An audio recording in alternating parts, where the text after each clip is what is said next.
Assalamualaikum warahmatullahi wabarakatuh. Selamat selamat siang Bu Faza dan teman-teman semua. Di sini kami dari kelompok 9 akan mempresentasikan materi tentang nilai tukar atau kurs yang disusun oleh Muhammad Gilang Fauzan dengan NIM 170 162 1029, saya sendiri Wafa Rahma Hidayah dengan NIM 170 162 1055, Pipit Wahyuningsih dengan NIM 170 162 1111, Rosa Azwa Damayanti dengan NIM 170 162 1130. Langsung saja kita ke materinya.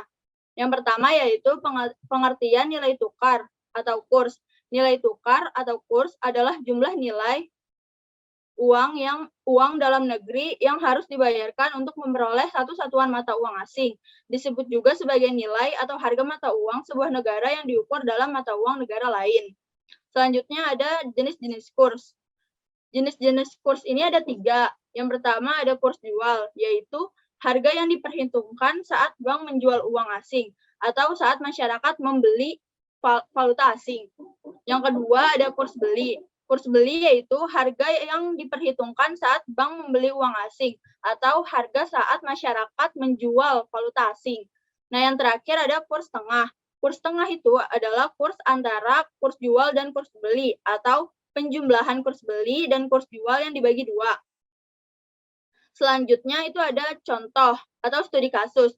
Yang pertama yaitu Nona Sabila mendapat kiriman uang dari pamannya yang bekerja di Amerika Serikat sebesar 1.000 US dollar dan kiriman kakaknya yang bekerja di Jepang sebesar 5.000 yen. Kurs jual 1 US dollar yaitu 7.200 rupiah dan 1 yen yaitu 240 rupiah. Sedangkan kurs beli ya 1 dolar yaitu 7.000 rupiah dan 1 yen 250 rupiah. Berapa rupiah uang yang akan diterima Nona Sabila? Oleh karena Nona Sabila sebagai pemilik valuta asing, Nona Sabila sebagai orang yang berniat untuk menukar valuta asingnya atau menjualnya kepada bank atau money changer. Dengan begitu, kurs yang berlaku adalah kurs beli. Adapun uang yang akan diperolehnya sebagai berikut. Sebelum mengerjakan contoh soal ini, kita harus tahu dulu rumusnya. Ada rumus kurs beli dan ada rumus kurs jual. Rumus kurs beli yaitu valuta asing dikali rupiah. Rumus kurs jual yaitu rupiah dibagi valuta asing. Nah, karena di sini udah ada keterangannya yaitu pakai kurs beli, jadinya ya pakai rumus yang ini yang valuta asing dikali rupiah. Yang pertama itu kita menghitung yang dari siapa nih? Yang dari kiriman pamannya dulu, baru yang dari kakaknya. Yang dari pamannya yaitu 1.000 US dollar dikali 7.000 rupiah sama dengan 7 juta. Yang kedua 5.000 yen dikali 250 rupiah sama dengan 1.250. Jadi total uang yang diterima Nona Sabila itu adalah penjumlahan dari kiriman pamannya dan kiriman kakaknya, yaitu 7 juta ditambah 1.250.000 sama dengan 8.250.000 adalah uang yang diterima Nona Sabila. Selanjutnya ada valuta asing atau falas. Falas adalah salah satu mata uang tertentu yang dimiliki oleh negara lain sebagai alat pembayaran yang sah.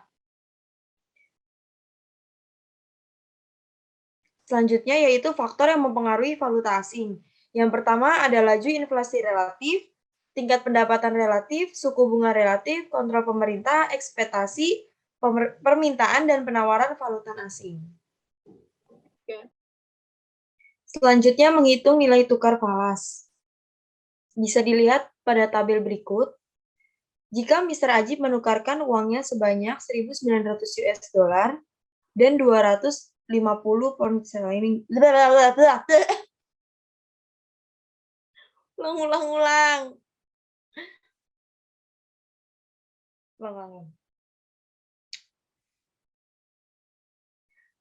Berikutnya, menghitung nilai tukar falas. Dapat dilihat pada tabel berikut. Jika Mr. Ajib menukarkan uangnya sebanyak 1.900 US dollar dan 250 pound sterling, maka dengan rupiah, maka uang yang diterima adalah 8.000 dikali 1.900, yaitu 15.200, dan 250 dikali 12.000 sama dengan 3 juta. Jika ditotalkan, Hasilnya 18.200.000.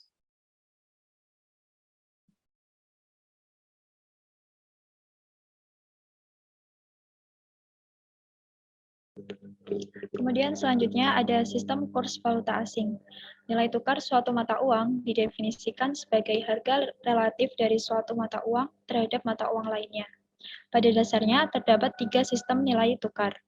Yang pertama, fixed exchange rate system atau sistem kurs tetap, kemudian free floating exchange rate system atau sistem kurs mengambang, dan yang ketiga yaitu managed floating exchange rate system atau sistem kurs mengambang terkendali.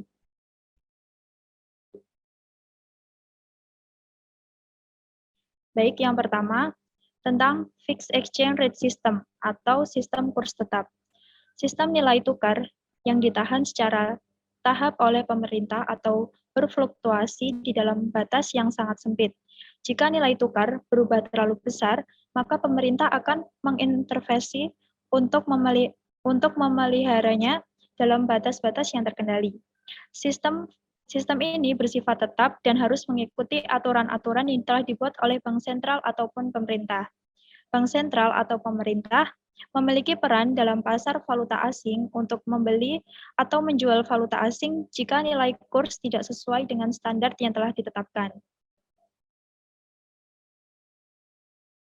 Kemudian yang kedua, free floating exchange rate system atau sistem kurs mengambang, sistem nilai tukar yang ditentukan oleh tekanan pasar tanpa intervensi pemerintah. Penawaran dan permintaan mata uang asing akan menentukan nilai mata uang itu sendiri. Dan yang ketiga yaitu managed floating exchange rate system atau sistem kurs mengambang terkendali. Sistem nilai tukar di mana pemerintah bisa melakukan intervensi untuk menjaga supaya nilai mata uang tidak berubah terlalu banyak dan tetap dalam arah tertentu. Sedangkan bedanya dengan free floating, managed floating masih lebih fleksibel terhadap suatu mata uang. Sistem ini di mana pemerintah dan pasar sama-sama memiliki hak untuk menentukan nilai tukar valuta asing.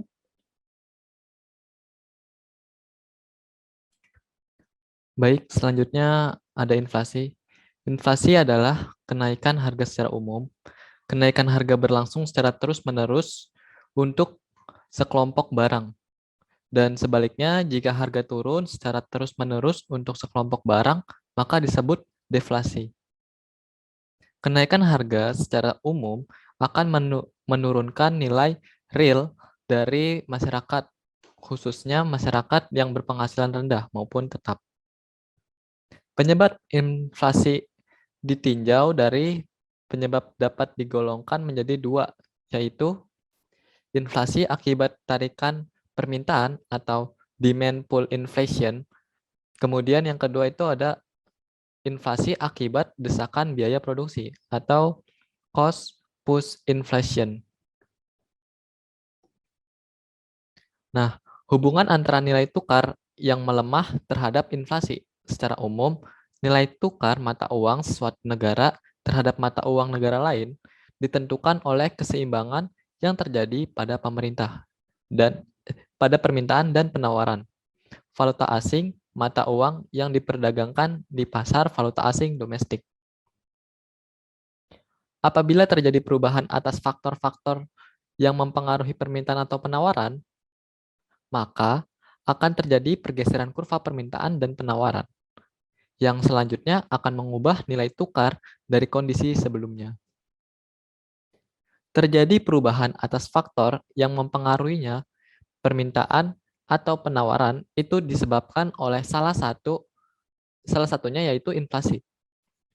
Inflasi yang tinggi menyebabkan pertumbuhan ekonomi yang lambat dan tidak stabil sehingga naiknya harga barang sama artinya dengan turunnya nilai mata uang. Kemudian ada data-data seputar nilai tukar rupiah dengan negara lain. Ada mata uang dari Australia, terus ada Kanada, ada dari Swiss, Cina, Denmark, Eropa, Inggris, Hong Kong, Jepang, New Zealand, Rial, Swedia, Singapura, Amerika. Di situ ada dari kurs jualnya, ada kurs belinya, ada kurs tengahnya. Sekian dari kelompok kami, kurang lebihnya mohon maaf. Wassalamualaikum warahmatullahi wabarakatuh.